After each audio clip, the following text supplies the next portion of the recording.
नमस्कार। मध्यकालीन भारत के इतिहास में आज हम बलबन के बारे में अध्ययन करेंगे। पिछले टॉपिक्स में हमने इल्तुतमिश और इल्तुतमिश के बाद में उसके उत्तराधिकारियों के बारे में अध्ययन किया था और हमने ये जाना था कि किस प्रकार बलबन ने इल्तुतमिश के अंतिम उत्तराधिकारी, अंतिम वंशज नासिरुद्दीन महमूद के मरने के बाद दिल्ली सल्तनत की गद्दी प्राप्त की। आज हम बलबन के कार्यों और उनके जीवन के बारे में अध्ययन करेंगे। ये शुरुआत करते हैं बलबन के प्रारंभिक जीवन से। बलबन का जन्म कब हुआ ये ज्ञात नहीं है, परंतु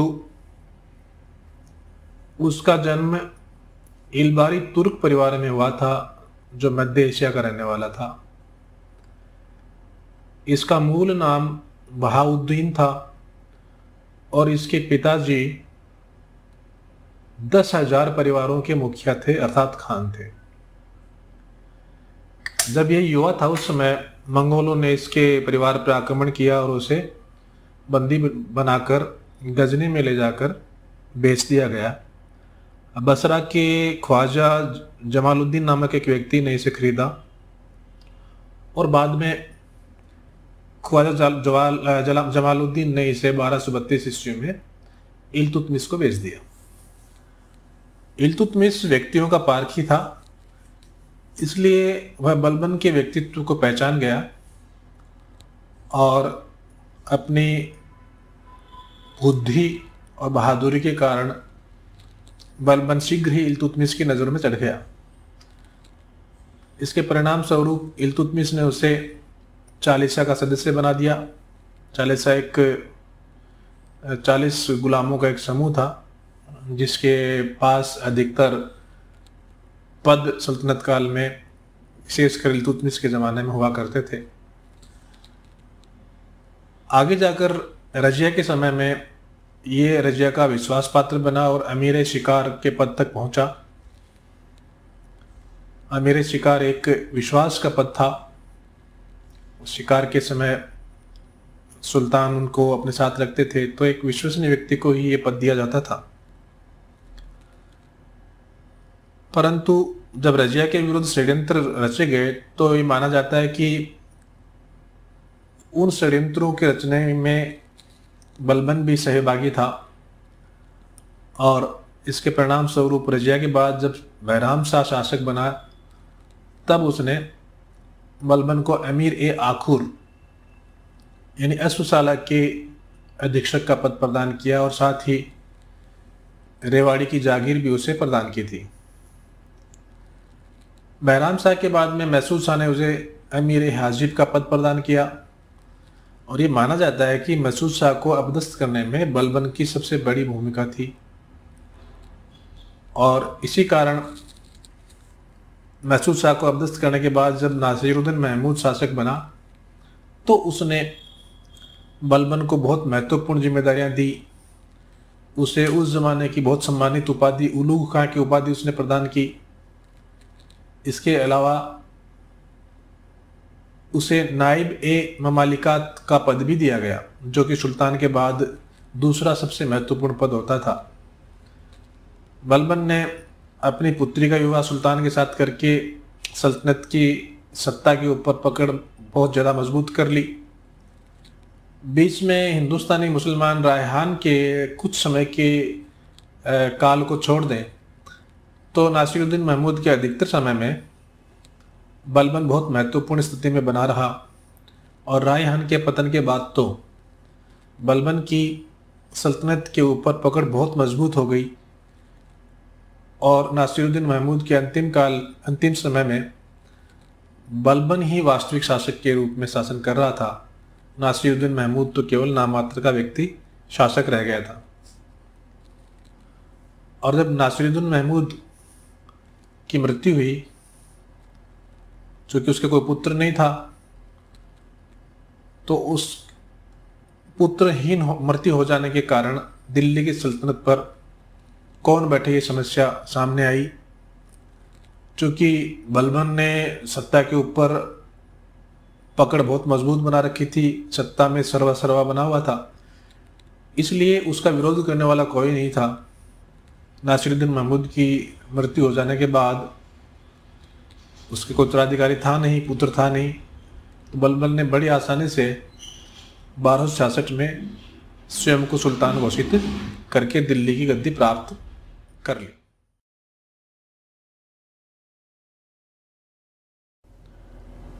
सुल्तान बनने के बाद बलबन के सामने बहुत सारी समस्याएं थी। इनमें सबसे बड़ी समस्या यह थी कि सुल्तान के पद की प्रतिष्ठा फिर से किस प्रकार से स्थापित की जाए। हमने पीछे के अध्ययन में देखा है कि ऐबक के मरने के बाद में इल्तुतमिश ने दिल्ली सल्तनत पर लंबे समय तक शासन किया और सही अर्थों में उसने सुल्तान के रूप में शासन किया। परंतु उसके मरने के बाद 1236 से लेकर 1266 ईस्वी तक, यानी जब तक बलबन शासक नहीं बना तब तक अमीरों और सुल्तान के मध्य जबरदस्त संघर्ष चला और उस संघर्ष में विजयी अमीर हुए और इस संपूर्ण शासनकाल में सुल्तान अमीरों की कठपुतली बना रहा। अमीरों ने सत्ता का उपभोग अपनी इच्छा के अनुसार किया, पदों का बंटवारा अपनी इच्छा अनुसार किया और जब सुल्तान उनके इच्छाओं में बाधा बनता तो उसको पद से हटाकर मार दिया जाता। तो इस प्रकार सुल्तान की जो हैसियत थी वो बहुत बुरी तरह से दलित थी, उसको बुरी तरह से समाप्त कर दिया गया था। अब बलबन के सामने बड़ी समस्या थी कि वो फिर से कैसे सुल्तान की इस पद की प्रतिष्ठा की स्थापना करें। बलबन के लिए अच्छी बात यह थी कि नासिरुद्दीन महमूद के समय में ही उसने सल्तनत के सत्ता के तंत्र पर बहुत मजबूत पकड़ बना ली थी, अतः उसे अब उस पकड़ को और ज़्यादा निरंकुश और शक्तिशाली बनाने में कोई ज़्यादा जोर नहीं आया। बलबन ने सुल्तान को सर्वोच्च बनाने के लिए, उसके पद को सर्वोच्च बताने के लिए बड़े कड़े कदम उठाए। उसने दरबार में ईरानी रस्मों का पालन करना आवश्यक कर दिया, जिसमें सिजदा और पायबोस बहुत प्रमुख थी। सिजदा दरबार में आकर सुल्तान के समक्ष झुककर उसको प्रणाम करने की प्रथा थी और पायबोस सुल्तान के चरणों को चूमने की प्रथा थी। इसका मतलब है कि जितने भी सरदार थे वो सरदार इन रस्मों का पालन दरबार में करते और ये प्रतीक रूप से साबित हो जाता कि सुल्तान इन सरदारों के समक्ष बहुत ऊंचे दर्जे पर है, एक बहुत ही प्रतिष्ठा के स्थान पर सुल्तान है। इसके अलावा सुल्तान ने शराब पीना और दावतों में जाना बंद कर दिया। हम सब जानते हैं कि शराब एक नशीला पदार्थ है और उसके पीने से आदमी के मनोमस्तिष्क के ऊपर नियंत्रण कमज़ोर हो जाता है और इसके परिणाम स्वरूप बहुत सारे अप्रिय और अशोचनीय घटनाएं हो जाती हैं। तो सुल्तान ने शराब पीना बंद कर दिया और जितने भी दावतें होती थी उन दावतों में जाना उन्होंने बंद कर दिया। इसके पीछे उसका उद्देश्य ये था कि वह अपने और अन्य सरदारों के मध्य एक दूरी दिखाना चाहता था, एक डिस्टेंस कायम करना चाहता था, जिससे आम सरदार को यह एहसास हो जाए कि सुल्तान उनके ही समान कोई एक व्यक्ति नहीं है, बल्कि सुल्तान एक बहुत प्रतिष्ठित चीज़ है, प्रतिष्ठित पद है उसकी बराबरी करना संभव नहीं है। बलबन ने दरबार में वैभवपूर्ण और निरंकुशता का प्रदर्शन किया। या आगे हम जब बलबन के राजत्व को सिद्धांत को जानेंगे उस समय इसके ऊपर और विस्तार से चर्चा करेंगे। बलबन पूरे राजसी वस्त्रों में दरबार में आता था और बलिष्ठ और शक्तिशाली उसके जो अंगरक्षक थे वो चमचमाती तलवार, नंगी तलवार लिए खड़े रहते थे। तो एक प्रकार का अलग डर और निरंकुशता का प्रदर्शन दरबार में होता था। सुल्तान ने तुर्क सरदारों को कड़ा दंड दिया। ये यहाँ जानना बहुत इम्पोर्टेंट है कि बलबन स्वयं चालीसा का सदस्य रहा था और बलबन के सामने इल्तुतमिश के उत्तराधिकारियों के साथ सरदारों या अमीरों ने जो व्यवहार किया वो उसके समक्ष उदाहरण के रूप में था। ये अमीर अपने को सुल्तान मेकर मानते थे, सुल्तान बनाने वाला मानते थे और इसलिए सुल्तान की हैसियत उनकी नज़र में कोई ज़्यादा ऊंची नहीं थी। बलबन इस चीज़ को स्वीकार नहीं कर सकता था, इसलिए उसने जहाँ पर भी अवसर मिला सरदारों को कड़े दंड दिए। उदाहरण के लिए बदायूं के जो इक़्तिदार थे बकबक, उसने गुस्से में आकर अपने एक नौकर की हत्या कर दी तो बलबन ने उसे दरबार में बुलाया और कोड़ों से पिटवाया सबके सामने। इसी प्रकार अवध के इक़्तिदार हैबत खां ने भी एक हत्या कर दी थी तो उसे भी दरबार में बुलाया गया और उसे 500 कोड़े मारे गए और 500 कोड़े मारने के बाद में उस विधवा औरत को जिसकी पति की उसने हत्या की थी उसको वह सौंप दिया गया कि इसके बारे में अंतिम निर्णय वो करे। तो इस प्रकार के कार्यों से अन्य सरदारों के ऊपर भी बहुत ही ज़बरदस्त असर पड़ा और उन्होंने फिर आगे सुल्तान की समानता करने का विचार नहीं किया। इसके अलावा बलबन के सामने सुल्तान बनने के बाद सबसे महत्वपूर्ण कार्य था विद्रोह का दमन करना, क्योंकि जब सुल्तान बलबन बना था उस समय कई प्रदेश थे जिनमें मेवात, गंगा यमुना का दोआब, अवध और कटेहर प्रमुख थे। इन प्रदेशों के ऊपर विद्रोहियों का बहुत ज़बरदस्त प्रभाव था, डाकुओं की भरमार थी, लूटपाट आम बात थी और इस लूटपाट को रोकने के लिए बलबन ने कड़े कदम उठाए। डाकुओं का दमन करने के लिए बलबन ने शक्तिशाली सेनाएं इन क्षेत्रों में भेजी।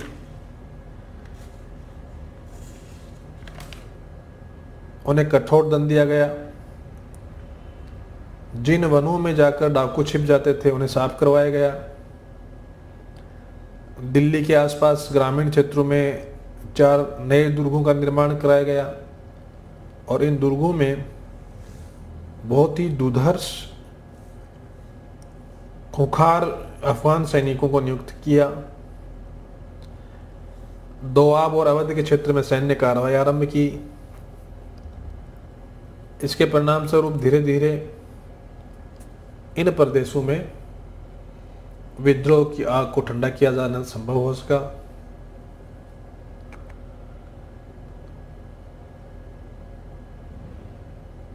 राजपूताना के तथा बुंदेलखंड के कुछ विद्रोही प्रदेशों में भी सेनाएं भेजकर उनको समाप्त किया गया। बर्नी के कथन के अनुसार अगर हम उसके कथन को लें तो कहा जा सकता है कि बलबन के कार्यों के परिणाम स्वरूप फिर इन विद्रोहियों ने, इन डाकुओं ने कभी भी बलबन के सामने सर नहीं उठाया और इस प्रकार बलबन ने इन विद्रोहों का सफलतापूर्वक सामना करते हुए इन्हें दबा दिया।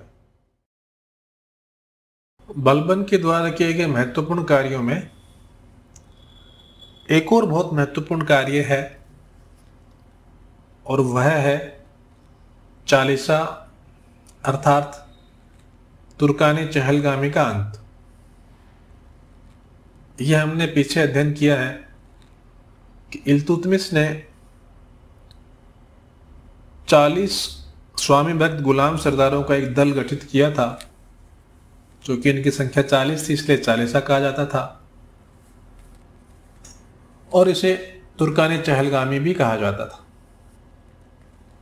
ये 40 स्वामी भक्त गुलाम सरदार थे जिन्हें सल्तनत के बहुत महत्वपूर्ण पद दिए जाते थे और इस चालीसा के गठन के पीछे इल्तुतमिश का मुख्य उद्देश्य ये था कि स्वामी भक्त गुलाम सरदार निरंतर उसकी और उसके बाद उसके उत्तराधिकारियों की स्वामी भक्ति पूर्वक सेवा करेंगे और इससे दिल्ली का जो सल्तनत सुल्तान का पद है वह हमेशा हमेशा के लिए इल्तुतमिश और उसके उत्तराधिकारियों के लिए सुरक्षित हो जाएगा। परंतु इल्तुतमिश के मरने के बाद इस चालीसा के समूह ने सुल्तान को ही अपना लक्ष्य बना लिया, उसी को ही उसकी हैसियत को समाप्त करना ही लक्ष्य बना लिया। पदों को बंटवारा अपने लाभ के स्वार्थ के लिए करने लगे और इसकी शुरुआत उन्होंने इल्तुतमिश के निर्णय की अवहेलना के साथ ही की। अर्थात इल्तुतमिश ने अपने जीते जी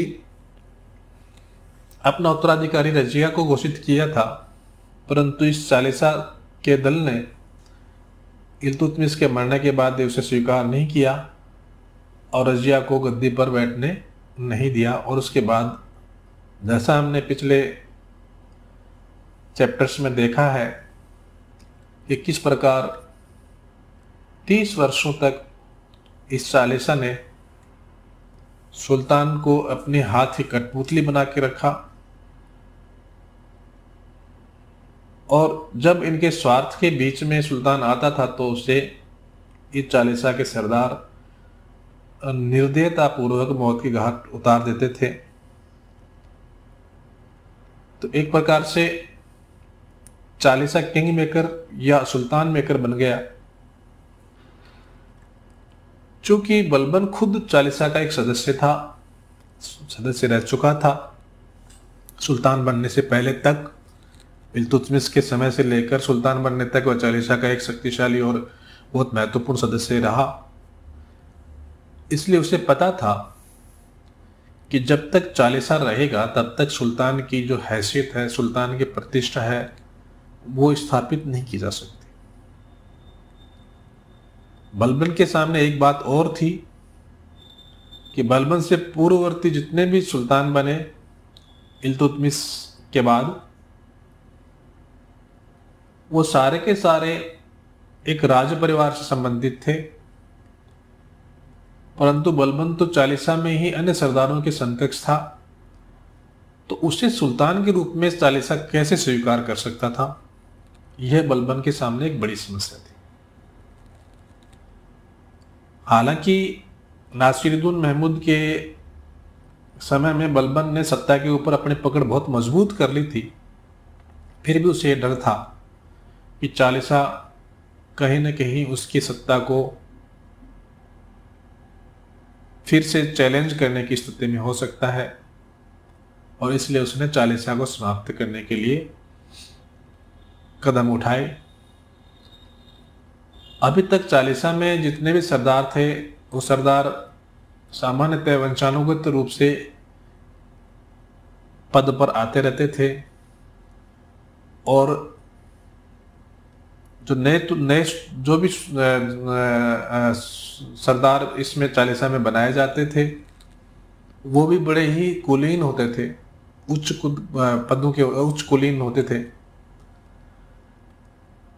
तो एक प्रकार से चालीसा अपने आप में ही एक सुदृढ़ घेरा सा बन गया था कि इसमें ना तो कोई बाहर से आ सकता था ना और इसमें से कोई घट सकता था, इसलिए इन्हें किसी प्रकार का डर नहीं था। बलबन ने इस परंपरा को तोड़ते हुए निम्न कोटि के तुर्क मुसलमानों को महत्वपूर्ण पद देना शुरू किया।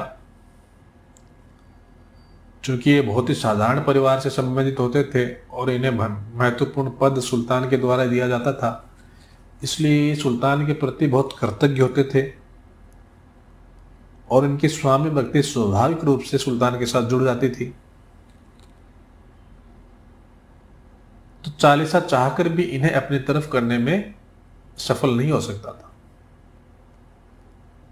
तो बलबन ने बड़ी ही चालाकी के साथ जो एक घेरा था चालीसा का, उसको तोड़ने में, भेदने में सफलता प्राप्त की। अब ये कोई निश्चित बात नहीं रह गई कि चालीसा में केवल चालीसा के सरदारों के परिवार के सदस्यों को ही स्थान दिया जाएगा और दूसरा, सल्तनत के महत्वपूर्ण पद केवल चालीसा के लोगों को दिए जाएंगे, ये अब निश्चित नहीं रहा। दूसरा काम बलबन ने किया वह ये कि चालीसा के सरदारों को अपमानित करना और उन्हें उनकी हैसियत दिखाना और ये साबित करना कि वो सुल्तान के समकक्ष नहीं है, वो सुल्तान के सेवक मात्र हैं। इसके लिए उसने जब भी उसको अवसर मिला, मौका मिला, चालीसा के सदस्यों को कड़ा दंड दिया गया। पीछे की स्लाइड में हम अध्ययन कर चुके हैं कि किस प्रकार उसने बदायूं और अवध के इक़्तिदारों को दरबार में सबके सामने कोड़ों से पिटवाया।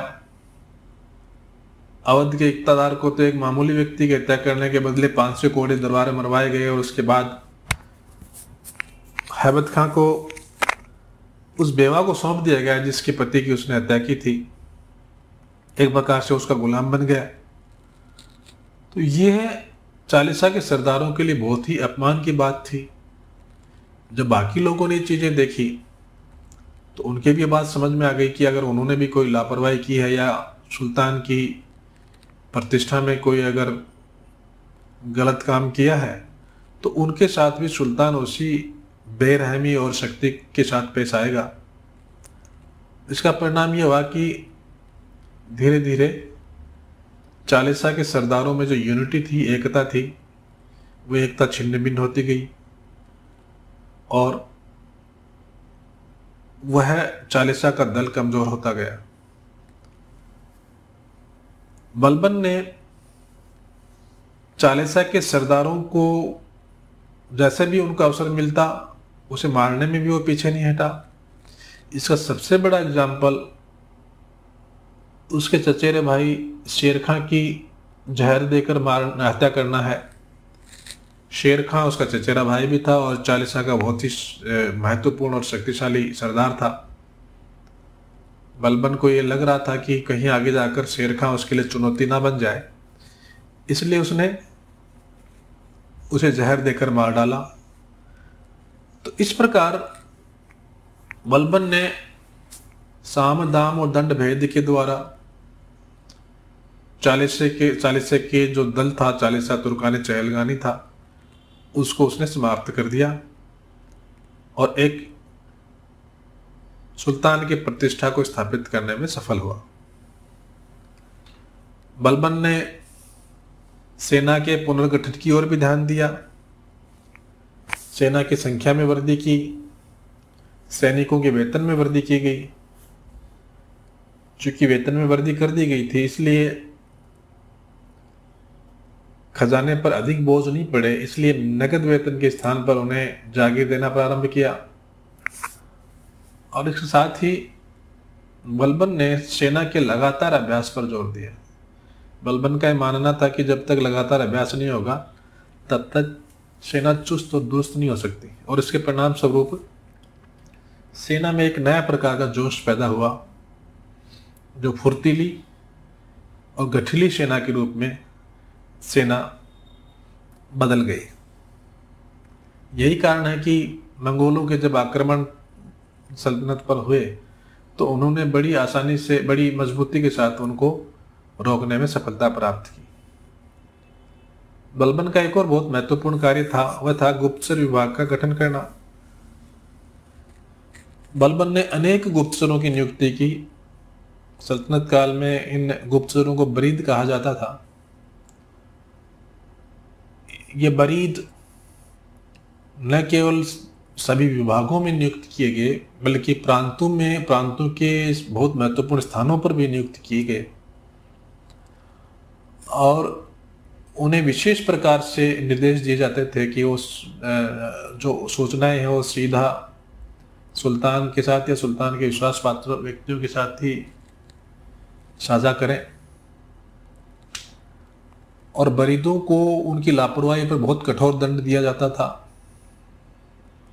अवध के बरीद के मामले में हम देख चुके हैं कि किस प्रकार उस बरीद ने एक सूचना देने में लापरवाही की थी तो उसे सूली पर लटका दिया गया था। तो इसका परिणाम गुप्तचर व्यवस्था के इस मजबूत और सुदृढ़ गठन के परिणाम स्वरूप बलबन अपने साम्राज्य में होने वाली छोटी से छोटी घटना के बारे में भी जानकारी प्राप्त करने में सफल हुआ। चालीसा का अंत करने में भी एक गुप्तचर विभाग का गठन बहुत ही महत्वपूर्ण सिद्ध हुआ। तो इस प्रकार आज हमने बलबन के जीवन, उसका राज्यारोहण और उसके द्वारा किए गए कुछ महत्वपूर्ण कार्यों के बारे में अध्ययन किया। आगे के टॉपिक में हम बलबन के बाकी बचे हुए कार्यों का भी अध्ययन करेंगे। आशा है आपको बलबन के बारे में जानने में सहायता प्राप्त हुई होगी। धन्यवाद।